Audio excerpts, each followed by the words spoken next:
In the name of God, most gracious and merciful. Dear students, उम्मीद है खैरियत से होंगे। आज हम इस लेसन में पढ़ेंगे प्रेजेंट परफेक्ट कंटिन्यूअस टेंस, यानी टेंसेस की इस सीरीज़ में आज हम चौथी नंबर पर प्रेजेंट परफेक्ट कंटिन्यूअस टेंस पढ़ रहे हैं कि प्रेजेंट परफेक्ट कंटिन्यूअस टेंस ये कौन सा टेंस होता है, इसकी पहचान क्या है, ये कहाँ पे इस्तेमाल होता है। जिस तरह आप ये इस डायग्राम में देख रहे हैं, ये पास्ट यानी जो गुज़रा हुआ ज़माना, पेयर प्रेजेंट जो मौजूदा ज़माना है, और साथ ही फ्यूचर यानी मुस्तकबिल जो आने वाला वक्त है। अब प्रेजेंट परफेक्ट कंटिन्यूअस टेंस के जुमले कहाँ पे इस्तेमाल होते हैं, यानी प्रेजेंट मीन्स हाल यानी मौजूदा ज़माना, परफेक्ट कंप्लीट यानी मुकम्मल, कंटिन्यूअस यानी जारी, यानी ऐसा काम जो माजी करीब से जारी हो लेकिन प्रेजेंट तक अब भी जारी हो, यानी अब भी वो काम हो रहा हो या कोई वो काम कर रहा है, तो उसके लिए हम प्रेजेंट परफेक्ट कंटिन्यूअस टेंस इस्तेमाल कर रहे हैं। जिस तरह आप इस डायग्राम में देख रहे हैं, माजी करीब, यहाँ पे इसे माजी करीब कहाँ का डिफ़ाइन किया गया है यहाँ से, और साथ ही यहाँ पे प्रेजेंट है, यानी यहाँ से शुरू होकर अब भी जारी है, यानी माजी करीब से शुरू होकर प्रेजेंट में भी जारी हो, तो उसके लिए हम प्रेजेंट परफेक्ट कंटिन्यूअस टेंस का जुमले इस्तेमाल करते हैं।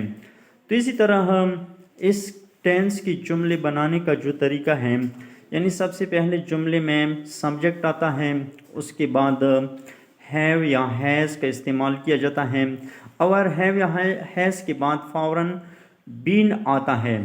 फॉर एग्ज़ाम्पल आप देख रहे हैं आई हैव बीन, और साथ ही प्रेजेंट पार्टिसिपल इस्तेमाल किया जाता है। प्रेजेंट पार्टिसिपल मीन्स यानी पास्ट फॉर्म ऑफ वर्ब, और साथ ही सिंस या फॉर का भी इस्तेमाल किया जाता है। मसलन आप एक जुमला देख रहे हैं, I have been suffering from fever since 7 PM, यानी मैं 7 बजे से बुखार में मुब्तला हो रहा हूँ। इट मीन्स मैं अब भी बुखार में मुब्तला हूँ, यानी थोड़ी देर पहले से या 2-3 घंटे पहले से अब तक मैं बुखार में, यानी अब भी जारी है, ख़त्म नहीं हुई है। यानी जिस तरह आप एक दूसरा जुमला देख रहे हैं, he has been playing for 2 hours, वो 2 घंटों से खेलता रहा है। He has been playing for 2 hours। अब यहाँ पे एक क्वेश्चन पैदा होता है, अराइज होता है। अक्सर स्टूडेंट्स यहाँ पे कंफ्यूज होते हैं कि सिंस कहाँ पे इस्तेमाल होता है और फॉर कहाँ पे इस्तेमाल होता है। सिंस पॉइंट ऑफ टाइम, यानी एक ऐसा वक्त जो एग्जैक्ट मालूम हो, तो उसके लिए हम सिंस इस्तेमाल करते हैं, और पीरियड ऑफ टाइम यानी फॉर वहाँ पे इस्तेमाल करते हैं, जिससे पीरियड ऑफ टाइम कहा जाता है, यानी वक्त मुअय्यन सही तरीके से ना हो, तो उसके लिए हम फॉर इस्तेमाल करते हैं। जिस तरह आप इस जुमले में देख रहे हैं, सिंस 7 PM, यानी ये पॉइंट है 7 PM, जो एक एग्जैक्ट पॉइंट है, ये मालूम है, इसलिए हम यहाँ पे जब हम बोलते हैं तो एग्जैक्ट पॉइंट के साथ तो वहाँ पे सिंस इस्तेमाल करते हैं। आवर यहाँ पे आप देख रहे हैं फॉर 2 hours, यानी 2 hours एग्जैक्ट पॉइंट, घंटे तो 2 पूरी हुए हैं, लेकिन एग्जैक्ट पॉइंट नहीं बताया गया है, इसलिए यहाँ पे फॉर का इस्तेमाल किया जाता है। तो इस टेंस में जब हम नेगेटिव जुमले बनाते हैं, नेगेटिव जुमले बनाने के लिए हैव या हैज़ के बाद नॉट आता है, बाकी सारा स्ट्रक्चर वही तरह है, उसी तरह है, यानी सिर्फ नॉट का इजाफा किया जाता है हैव या हैज़। ये तो आपको मालूम है कि हैव कहाँ पे आता है और हैज़ कहाँ पे आता है। मैंने पिछली 2 वीडियो में भी बताया है कि जब ही शी इट या सिंगुलर नाउन आता है तो उसके साथ हैज़ लेकर जाता है। जिस तरह आप देख रहे हैं, ही हैज़ या शी हैज़, इट हैज़ या असलम हैज़, और बाकी तमाम के साथ जिस तरह आई यू दे प्लूरल जो प्रोनाउंस होते हैं, प्लूरल नाउंस होते हैं, उनके साथ हैव इस्तेमाल किया जाता है। और उनके साथ इस जुमले, ऐसे जुमले बनाने के लिए been suffering for example past form of verb کے ساتھ ING لگایا جاتا ہے۔ اسی طرح انٹراگیٹو سینٹینسز بنانے کے لیے ہیو یا ہیز کو جملے کی سٹارٹ میں لے کر جاتا ہے، یعنی ابتدا میں لے کر جاتا ہے، اور ساتھ ہی جملے کے آخر میں کویسچن مارک ضرور لے کر جاتا ہے۔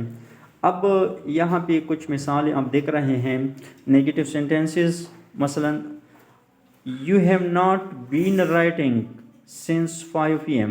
Since 5 PM 5 PM a point of time بالکل معلوم ہے، یعنی 5 ایگزیکٹ معلوم ہے، اس لیے یہاں پہ ہم سنس لکھتے ہیں۔ You have not been writing since 5 PM، یعنی آپ 5 بجے سے نہیں لکھتے رہے ہیں۔ اسی طرح Amjad has not been watching TV for 1 hour، for 1 hour، یعنی 1 گھنٹے سے امجد 1 گھنٹے سے TV نہیں دیکھتا رہا ہے۔ جملے کو غور سے سنیں، دیکھتا رہا ہے، یعنی جب کوئی کام ماضی قریب سے شروع ہو کر گھنٹوں میں یا منٹوں میں یا فار ایگزامپل اسی طرح سیکنڈوں میں بھی ہو سکتا ہے، ماضی قریب سے شروع ہو کر اور پریزنٹ تک جو جاری ہو، اس کے لیے ہم پریزنٹ پرفیکٹ کنٹینیوس ٹینس استعمال کرتے ہیں۔ اسی طرح آپ دیکھ رہے ہیں سوالیہ جملے، مثلا have the been reading since 5 AM۔ Have the یعنی جب ہم کوئی سوالیہ یعنی انٹراگیٹو جملہ بناتے ہیں تو جملے کی ابتدا میں ہیو لے کر جاتا ہے اور آخر میں کویسچن مارک کا اضافہ کیا جاتا ہے۔ Has it been drinking milk for 30 minutes، جس طرح آپ یہ جملہ دیکھ رہے ہیں۔ تو یہ ہیں پریزنٹ پرفیکٹ کنٹینیوس ٹینس کی کچھ مثالیں، کچھ وضاحت۔ اسی طرح ہم آپ کو چاہیے کہ آپ 10 جملے، جس طرح افرمیٹیو سینٹینسز ہیں، یعنی پازیٹیو سینٹینسز ہیں، اس پر 10 جملے بنائیے، اور نیگیٹو سینٹینسز پر بھی 10 جملے بنائیے۔ اگر کہاں بھی کسی اسٹوڈنٹ کو کوئی مسئلہ ہو تو میرے یوٹیوب چینل میں، یعنی اس ویڈیو کی ڈسکرپشن میں اپنا نمبر اور جو میرا ای میل ایڈریس ہے وہ بھی میں دے رہا ہوں، تو اس پر مجھ سے رابطہ کر سکتے ہیں۔ تو میری اسٹوڈنٹ سے گزارش ہے کہ زیادہ سے زیادہ پریکٹس کریں ٹینسز سیکھنے کے لیے، کیونکہ جب آپ کو ٹینسز کا پتہ چلے، ٹینسز آپ کو یاد ہوں گے، تو تب آپ انگلش سیکھ سکتے ہیں۔ انگلش گرامر اتنا ضروری ہے آج کل اس دور میں کہ کوئی کام بھی انگلش کے بغیر نہیں ہو سکتا ہے، تو یہ بیسک ہے۔ اسی طرح ہم اس پروسیس کو آگے لے کر جائیں گے اور ایڈوانس لیول تک انشاءاللہ۔ جہاں پہ آپ کو کوئی مسئلہ ہو تو آپ مجھ سے جو میرا ای میل ایڈریس ہے یا میرا کانٹیکٹ نمبر ہے اس پہ رابطہ کر سکتے ہیں۔ تو تب تک کے لیے اللہ حافظ۔